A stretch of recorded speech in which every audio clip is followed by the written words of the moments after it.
4 million people. I recently read that 2.5% of the US workforce resigned from their jobs this spring, and that's one of the biggest spikes in resignations in history.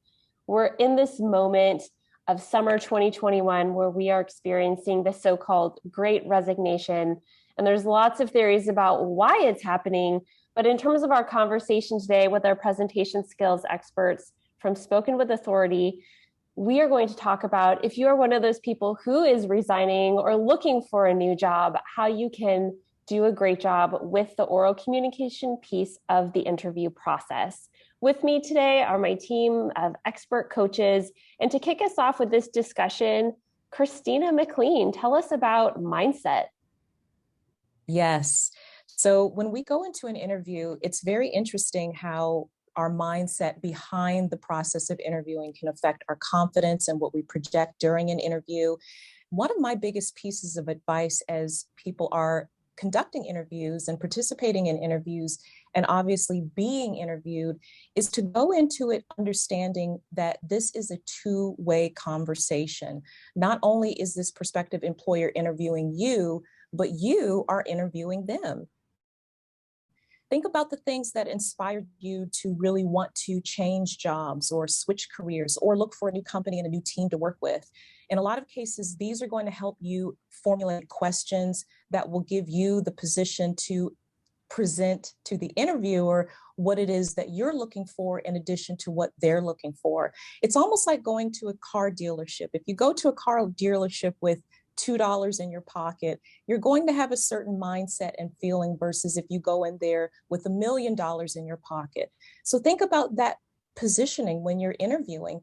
They brought you to the table because they saw something in your skill set and in your background that at least got their attention to the point where they wanted to bring you in and see if you could be a good fit.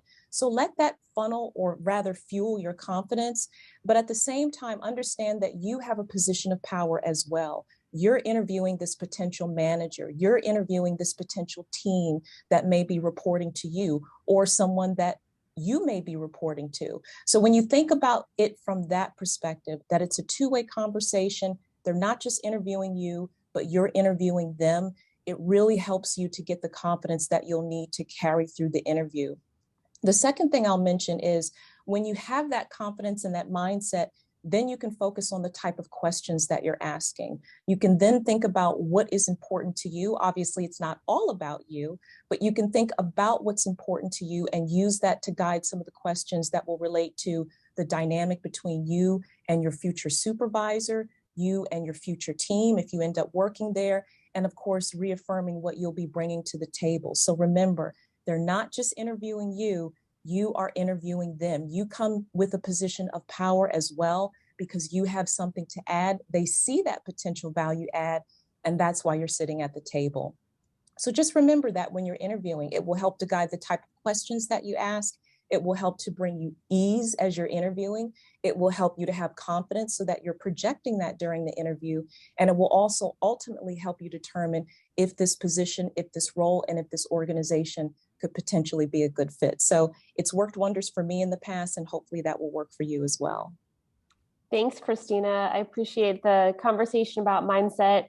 I think another element of mindset to remember is that, like you said, people have a reason for bringing you into interview. If they didn't think that you were qualified, they wouldn't be spending their time speaking with you. They would have weeded you out earlier.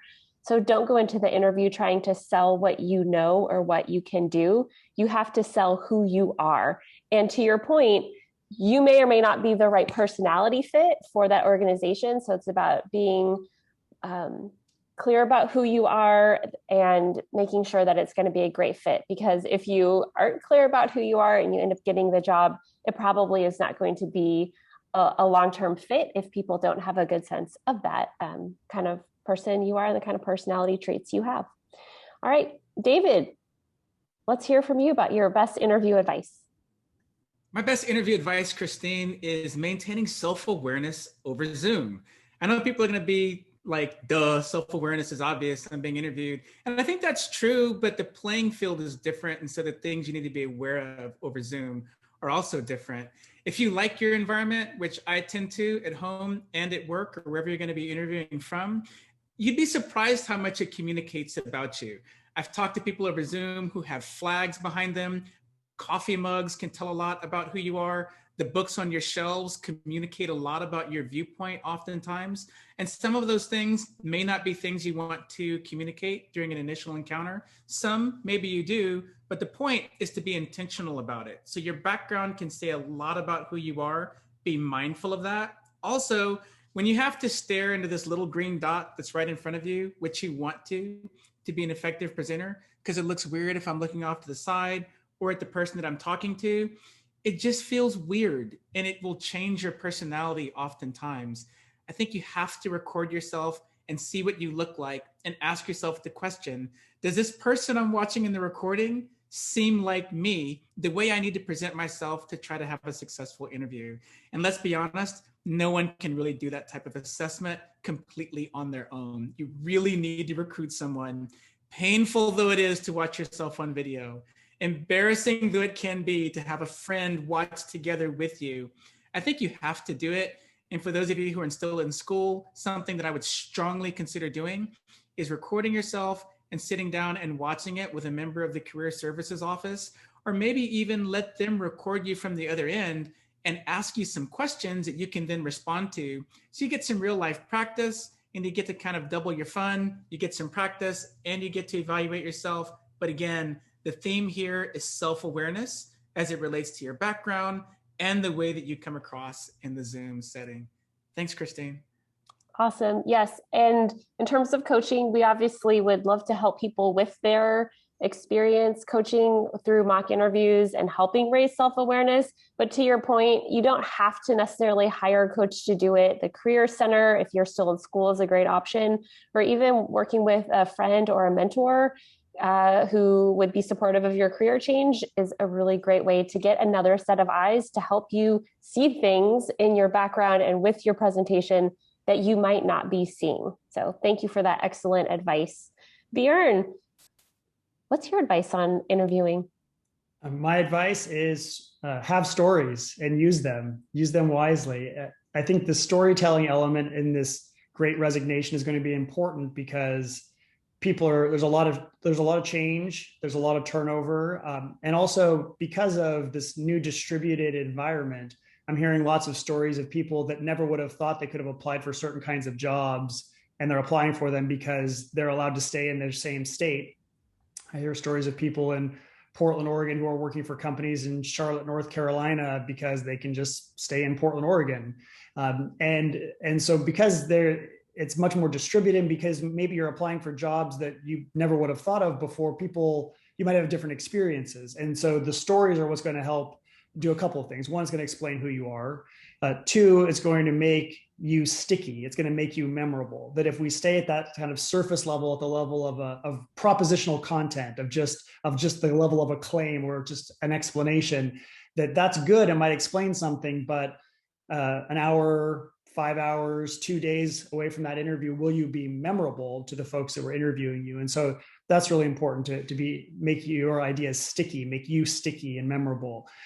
Things we can think about with storytelling is these don't have to be things that are innate to us. That is, like, it's not something that you should just come up with on the spot. You can practice these things. You can list out and think about some stories that reflect times in which you've struggled, times in which you've led people, times in which you've taken leadership of a team, times in which you were a member of a team. And you can do things like write these on Post-it notes and put them around your screen. If you're doing this virtually, you can put them on note cards and you can kind of drill yourself on the stories. And then I think the last thing I'd say about storytelling, and I think this is something of an advanced move, is maybe the last thing to be thinking about, but still really, really important, is what's the end game of the story? Is having a way to end the story. So often stories end with, yeah, that's what I think about that. And it's missing an opportunity to really make an impression and be confident in ending the story. So think about how you end the story and ending it confidently and kind of putting the ball back in the interviewer's court. That's what I got to say about storytelling. Aaron, I love it. I agree with you on stories. The things I would add would be, first, You don't have to limit yourself to stories that are recent from your current work or from work at all. That some of the stories about you as a kid or growing up can really give us insights into your personality, who you are, and why you do what you do. So I tell the story all the time of how I lost my first 12 debates in college, and that helped me become the person that I am today and do the work that I do now, because I realized how important communication skills were and that I needed to figure out how to develop them. And that was something that happened when I was 18 years old, but it's a really compelling and memorable story. So don't feel like it has to be from recent or from your current work or even your work at all. The other thing about stories, I love that idea about how do you end the story. One of the ways to think about ending the story is to link back to the traits you want people to remember about you. This idea of who you are versus what you know is really important. So at the end of the story, and this is the story that helps to show what a competitive, spirited person I am and how much I love a huge challenge, so that you're going back to those things about you and try to come up with adjectives about you that are not true of everyone. So anyone who's at a high level job is going to be smart, a fast learner, and dedicated. So those are not unique to you. So come up with words like I'm competitive or I'm dogged or whatever the words are that may not be universally popular or may not be universally good for every job, but that are true about you, so that you are really standing out and also letting people know about you, so that both you and the prospective employer can decide if you are the right person for that team, the culture, organization, and position. All right, Lisa, what is your advice for job interviewing? I love the way that the threads all start to weave together, and I'm hearing things that were already coming to mind for me. And the word that stands out right now is personality. So I'll start with a story from somebody I talked to just recently who just got hired for a new job online without ever having had another person in that organization see his face. He was online. Certainly they were hearing his voice, but he was never on camera. So he's been hired to take this position by people who have never seen him. That may or may not happen to you, but it really is an interesting thought. What would I need to convey and how would I convey it if I didn't have the advantage of choosing my background carefully and how I present myself and my smile and my stance? If I don't have all of these things, what are my tools? And I think the underlying thing that might help with considering that is remembering that when we get hired for a job, what's going to happen is we're going to enter into relationships. And when we enter into relationships, we enter into relationships with people. So that's the personality piece that I'm hearing from all of you is I'm going to show up as a real person. Imagine that I had to do that with my camera off. How do I tell you who I am? That's going to be my voice. It's going to be the content of what I say. And I also think it's going to be about the silences in between. How do I actually command the whole space and the airspace of this conversation? So my voice and my presence have to convey confidence. I need them to convey my professionalism. I need them to convey my interest in this position. And I want you to find out who I am. And so I just think it's an interesting challenge to say, prepare for the interview and imagine that nobody's going to be able to see you. Can you do that with voice and content and energy? We project energy. People talk about standing up for a phone call, even if people can't see you. It makes a difference. We always encourage our presenters, if you have a choice between presenting standing and seated, stand. Different things will happen with your airflow, with your voice, with your energy. You can project different things. So what are the things that we do that take it up a notch? There's a little bit more chance for a little flatness, the flatness that we talked about in this online situation. So how do we up our game? And I want to say too, that I think one of the really basic mechanical, I can work on this kind of things that we bring to interviews in the same way that we bring them to bring it to all of our conversations is junk words, the ums, the ahs, the fillers. I know that's a basic thing that we talk about all the time, but where could it be more important not to be buying time with things that undermine us than in a job interview? And so if you practice nothing else, when you're telling those stories, when you practice answering a question, pause, breathe, move on. I noticed in speaking to somebody recently that her junk words were so consistent that they caused a kind of a drone. There's always sound coming. So there are words, then there's sound. There are words, then there's sound. I don't get to breathe. My listeners don't get to breathe. They don't get to say, well, that was a confident statement. Let me absorb that while I wait for the next one. So that's a really concrete, practical piece that I think that comes into this sense that I have to convey my whole personality with my voice. If I get to turn my camera on and smile at you, bonus, but what if I couldn't? So it's just an interesting technique maybe for approaching interview situations. I love that idea, Lisa, of watching the video, like David talked about, a mock interview, but also then doing it with only the sound so that you have a good understanding of your presence in both of those situations and you have that self-awareness so you can make changes and make some purposeful choices about how you want to appear in that job interview. And Lisa, I think that what you talked about, this experience of not having your camera on, I think that is only going to continue as we continue to make our hiring practices more inclusive. Because what I'm hearing is that HR departments are trying to take out bias in so many ways from the hiring process so that we are not introducing racism and sexism and transphobia and homophobia and other types of bigotry into the hiring process. So I think keeping cameras off is one way that organizations might help to take bias out. And one of the things that I've heard is that some interviews, there's no human on the other side. It's just a series of prompts, and then you record an answer. There's no give and take at all. And it's just you responding to a question and then people viewing that video or that audio. So you might even practice, what is it like if there's no follow-up? And if you can't look at the background and ask questions of the interviewer, if you're just doing recordings. And then the other thing that I think is coming maybe in some places sooner than later, but virtual reality, I can see people using VR avatars where you can pick your skin color, your hair color, and you can, no one has any disability, no one has an identifiable race or gender. They might even have ways to change voices so that it's unclear, just again, to help level that playing field so that we're getting rid of those elements of bigotry that come into hiring processes.